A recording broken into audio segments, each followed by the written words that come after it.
Welcome back. Whether it be your first time, your last time, thank you for being here this time with me. I am AP, I'm your host, and this is Timeouts and Tangents. Yep, spinning the block, going for two. Came back to talk some who that with y'all. I know that there's a lot of discomfort and uncertainty surrounding some of the, you know, legends of the organization. Cam Jordan's a free agent. Alvin Kamara is on the table apparently. And I wanted to come here and just kind of talk and share my thoughts on that real quick. Won't be here long tonight. You know, we did the stream earlier this evening talking about the LSU coaching staff. But it's, you know, gotta give the people what they want. Gotta talk about it. So let's discuss this because it's very important. First of all, the Saints have been crushing it this offseason. You go into free agency the Friday before the free agent period started under the cap. The first time since Moby Dick was a minnow, since Moses was a boy, before Noah built the ark. That's how long it's been since the Saints went into free agency under the cap. But they did it. And without doing any major restructure deals, everything that they've done has been smart. Even the free agent contracts that they've given out have been great. You opened up the free agency period, though, that same Friday by converting Alvin's contract in a way where you didn't have to cut him any money up front, but you lowered the base salary to make him a tradable asset or even a potential post June 1 designation for a cut and release. Is that what is about to happen? Not sure. Not sure at all. And and here's why. Because going into free agency, the expectation was for the Saints to draft Jeremiah Love.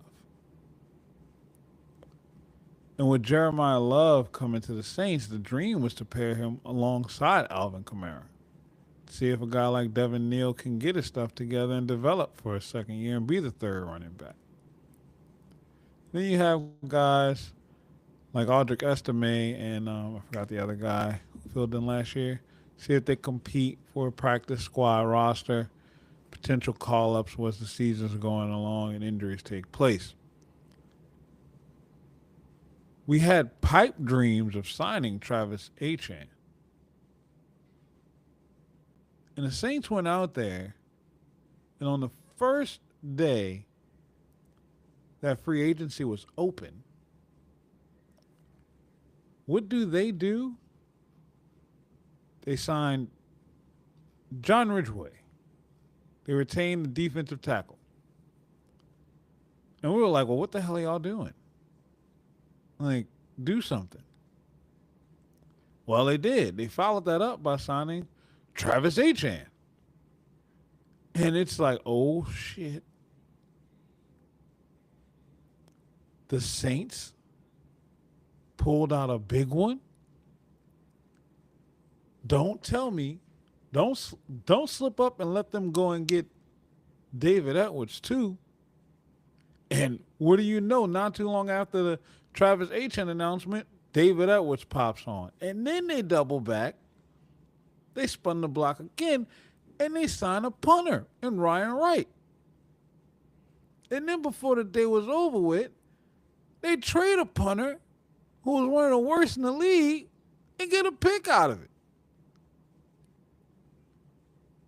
So they were doing it. They were cutting up. The Saints were cutting up. But all the while that was going on, Demario Davis signed with the Jets. Taysom Hill is still available in free agency. Cam Jordan is still available in free agency. And Alvin Kamara has this looming question over his head and over his status. Where does he fit in this roster? The expectation for the Saints and Alvin Kamara is very murky right now. It is hard to say for certain that 41 dresses up in black and gold in the 2026 season. And that's a hard reality to adjust to. You mean to tell me we can lose four pillars of this organization in one offseason? I don't think anybody was prepared for that. To see a Saints team run out the tunnel and not have a Demario Davis, a Cam Jordan, a Taysom Hill, and an Alvin Kamara, all four not suiting up, is a level of deflatement that we weren't prepared to have. But that's the business. Such is life.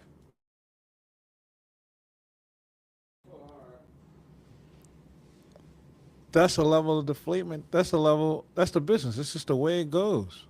That's how the NFL works.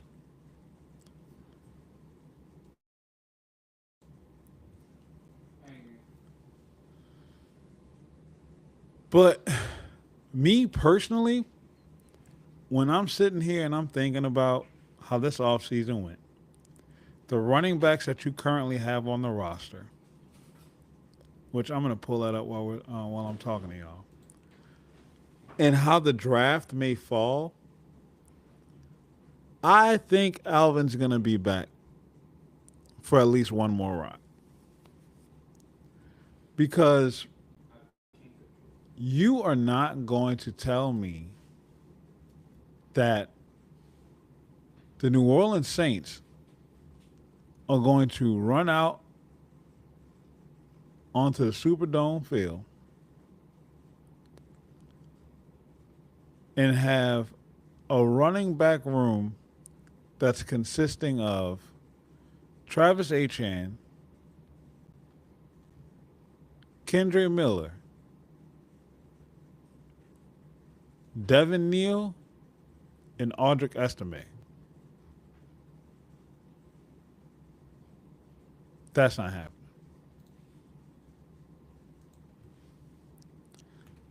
Nowhere on the planet is that happening. You can't allow that to happen. And the way that the draft is going, the expectation is for Jeremiah Love to be gone before pick 8. And if Jeremiah Love is gone before pick 8, with the needs that the Saints have right now, being at edge rusher and defensive back and wide receiver, you're not picking a running back because you don't need to at the moment. Can I see them if one of the Penn State running backs slides to them in the 3rd round or maybe even the 4th round, taking one of them? Yeah. But even if they do that, I still think Kamara comes back. The odd man out for me is Kendre Miller. Because the moment that you saw him flash, you saw him make an exit.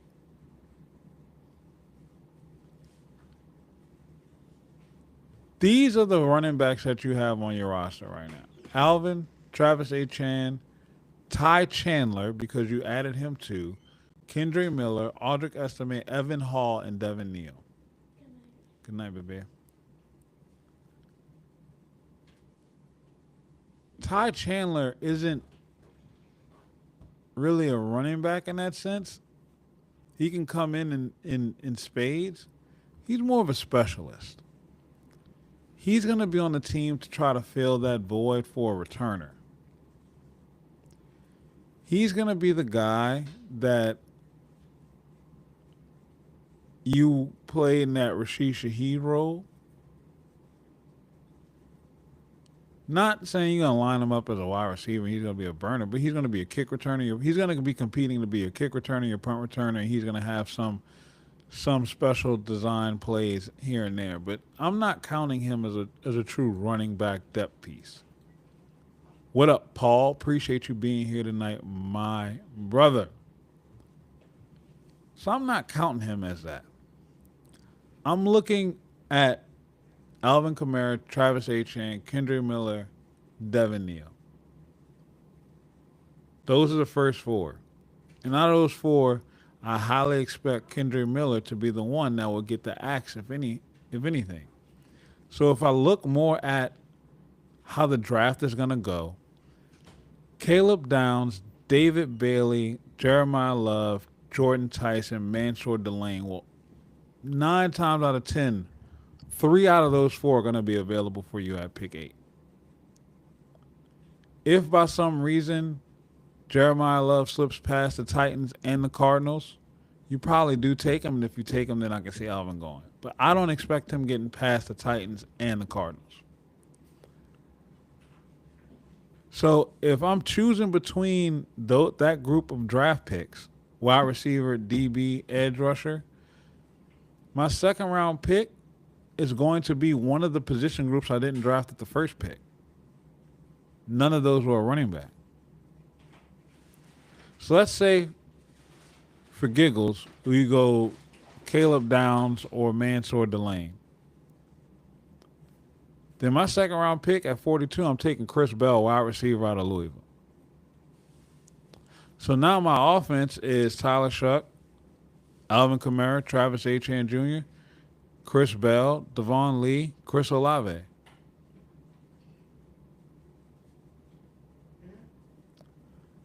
I do not expect Alvin to be gone this year. And I get it. If you listen to the press conference that Kellen Moore had when he was introducing David Edwards and Ryan Wright in the first wave of free agents that we had, well, Travis was on a different day. If you listen to, he was very non-committal. He was speaking as if Alvin was not under contract. And there's a reason for that, because right now, you don't know. And it's fair for him to lean in that direction. This is a young coach with a team with a young quarterback, and they're on the rise. Paul, I feel the same way. I want him to go get a ring too, but Alvin has come out and said publicly before that he would rather retire than to chase a ring. He wants to finish his career with the Saints. And that's why everybody's worked up, because he means that much to the city.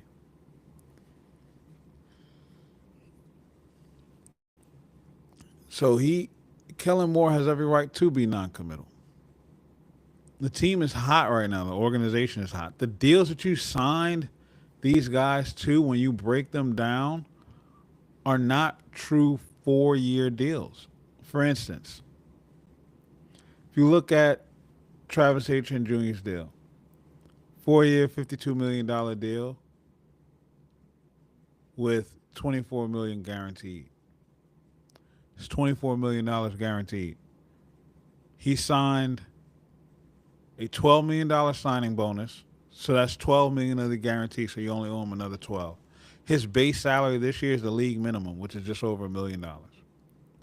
Next year, He'll get another roster bonus of $2 million with a base salary of $10 million. Bam, his deal's done. David Edwards is another 4 year, $45 million with $20 million signing bonus, and I believe 20 and I believe another 10 million, 30 million guaranteed. His deal's done in 2 years too. Caden Ellis, 3 year, $33 million deal. It's essentially $11 million, $11.5 million per year, 23 million guaranteed to be paid out in the first 2 years. You signed everybody to 2 year contracts. You also have created a situation to where going into the 2027 season, you're going to be almost $80 million under the cap with this roster already. You're setting yourself up to make a run, to capitalize on the fact that you have a rookie quarterback under contract with the expectation for him to develop. I don't want to see Alvin leave.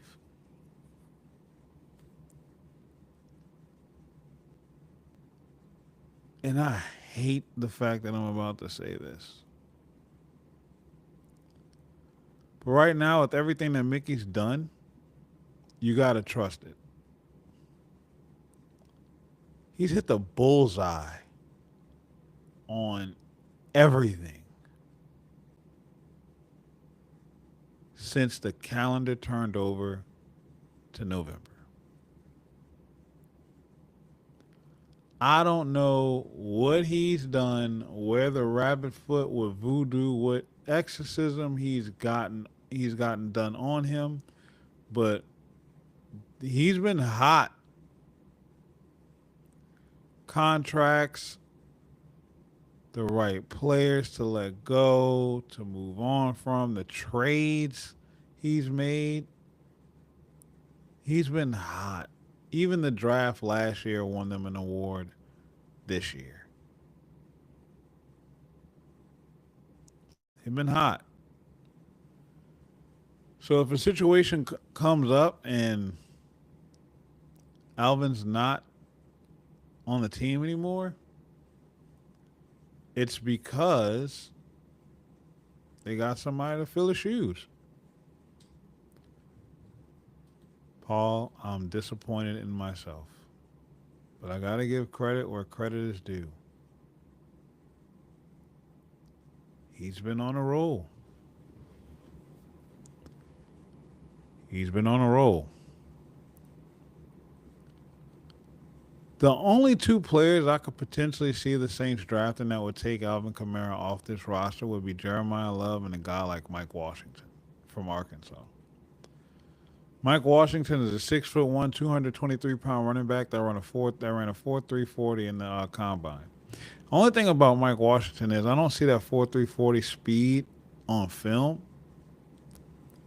But man, his vision, his ability to break tackles at the line of scrimmage, his ability to make guys miss at the second level. If he just had that burst at the top, he'd probably be a guaranteed first-round running back. But he's going to have a way better pro career than what he had at Arkansas. Mike Washington is a dude. And if he wound up in black and gold, I'd be excited about that. But if for some reason Mike Washington ends up as a New Orleans Saint, it means our draft didn't go the way that we wanted it to. And when we look at this upcoming draft, don't expect the Saints to trade back. And I'm going to tell you why. They shouldn't trade back, honestly. It really would be dumb. All the compliments I just gave to Mickey, if they trade back, I'm taking them all away. That'd be the stupidest move that he could have made the entire offseason. This draft is loaded with a lot of good. A lot of good. Really good. Not going to say it's a lot of top-end, top elite talent, guys that you absolutely have to grab within the first 5 to 10 picks. It's not that. It's very well spread out, especially within the top 10. You will get really good players. You will have your pick of the litter at 8. Honestly, I think that 6 to 10 range is probably the best range to be in because you're not overreaching for anybody. I like that. I like the Saints being at 8. But the reason why I don't think that we draft trade back in the draft is because going from 8 to 18, you lose a lot of value. Picking at 8, you're damn near betting on an all pro. And also, when you set up your board, you have about 3 guys, 3 to 4 guys that you are absolutely in love with. One of those guys are going to make it to you at pick 8. The rest of the guys after that are guys you're just kind of like, I don't know. We good on them. We kind of comfortable with them, but I don't know if we really in love with them. And you don't want to be in that situation where you're trading back to get a guy that you really didn't fall in love with. When you trade up, you're trading up to go get a guy that you absolutely love. They did it with Peyton Turner, which is a horrible love obsession that they had. They did it with Marcus Davenport, flop. Like, those are the two biggest. So I do not see them trading back, and they honestly don't need to. The draft is strange. Let's say you stay at 8 and a guy like Reuben Baines slips to you. A guy like David Bailey slips to you. Jeremiah Love. Caleb Downs. Who's going to be upset at any of those names I just listed off? If the Saints draft Mansour Delane, we're going to be lit in the boot. Like, what? 4 from purple and gold to black and gold? Man, come on. It's going to go crazy. So, but you're going to have your pick of that. If you trade out of 8, you're not going to be able to make those moves. You hold all the cards. And you would do that to gain what? Another second round pick next year?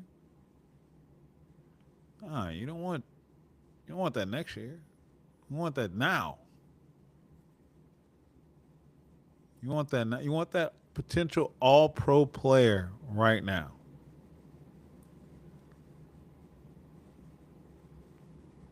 And look, as we get closer to the draft, we will get deeper into it. I want to get some things. I want free agency to kind of get into the second wave before we really see what's going on. I mean, hell, it's been quiet this week. They haven't really made any moves at all. It's Wednesday. But, I got a little bit of inside information.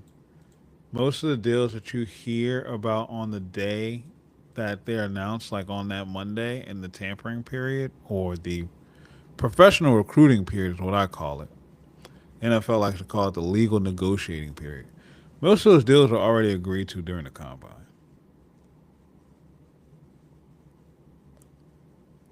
So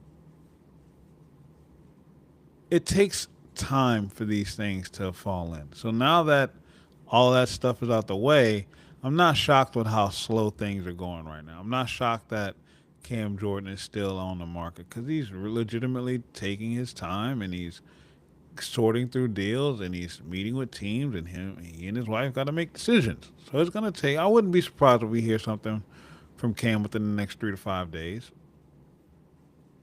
if not a week. But it's going to take a minute. I'm not shocked that it's taking this long. But I want to get through this second wave to see who else we may add. Because you may add, if you don't add Cam, you may add a couple guys to vet minimum deals, just to kind of start filling out the preseason roster. And I want to see who you bring in, and then that kind of solidifies where you kind of lean into within the early rounds of the draft. So once that shakes out, then I'll start really digging deep into the draft. Got some big announcements coming, maybe later this weekend, definitely early next week. We're planning a huge draft stream watch party. Gonna have a whole host of players and media members. Hopefully, definitely got one for sure. Working on a couple more behind the scenes. to join in and tap in with us. Definitely gonna have my guy Paul involved. My guys David involved. Zach gonna get them involved. Justin Babin gonna get them involved. Gonna get him involved. So look, the Rogues Gallery is filling up. The draft stream is gonna be absolutely fun. It's gonna be a great time. We're gonna have amazing guests. The first night, that Thursday, is gonna be lit. So lock in. Make sure you're subscribed. Make sure you're following myself, Paul, David, Zach, all of us on everything, everywhere. Go deep dive. Subscribe on YouTube. Subscribe to Paul. Walk it off talk. Subscribe and follow Paul on X. And make sure you're following here. Hit the button. Press the button. It's free. It's free. Like, comment, subscribe. I love engaging with y'all in the comment section. I love engaging with the chat. Look, we got more stuff on the way. Friday, should be able to do a post game. Got some things in the works on Friday evening. I'm not sharing here publicly, but got some big things going on Friday. It'll lead to a good announcement coming up soon. Um, but yeah, I love y'all. I love y'all being here. Thank you for all the support. It's been absolutely amazing. Y'all been crushing it for me, and I'm gonna keep producing this content. The content will keep contenting. Just gonna stay consistent. So to recap, I don't think Alvin's going unless the Saints drafted Jeremiah Love or Mike Washington. And to be honest, I don't think we're going to have an opportunity to draft him because of how just where the team needs are and where your roster is currently sitting. And I think that we'll just kind of go from there and let things see. Once again, I'm not getting paid millions of dollars to make these decisions. I'm just a dude sitting behind a camera and a microphone. Life be lifing. So settle down, enjoy the ride. Don't let everything get all shook up and worked up for you. Alvin's still on the team. He's still under contract, and he's still working out. So, still a who that. We got one. Hopefully, we get Cam back in the boat. I might do a quick stream tomorrow afternoon just to kind of go over some of the Cam Jordan stuff. Ross did a great job breaking it down on his show tonight. So, if you want like the real in depth, go look at Locked On Saints from this evening at 6 o'clock. Ross breaks down the three things that Cam is looking for in his next potential spot, and it's not just about money, and it shouldn't be. Cam's had a legacy, and he's looking to extend his legacy. So, hopefully we get him back on the boat. But just want to tell y'all again, thank you all so much for the support. I wouldn't be here without you, without all of you tuning in with me. Thank you so much. It's been a magical ride, and we're not stopping. We are not stopping. I love y'all. See y'all later. Be safe. Make sure you understand that God loves you. As my boy Paul says, all he wants you to do is love him back. Love is free. You know what else is free? Being kind. Be nice. Be the difference that you want to see in the world. Smile. Hold the door open for somebody. Spread a little positivity around you. You can be the difference. So be it. Y'all have a good night.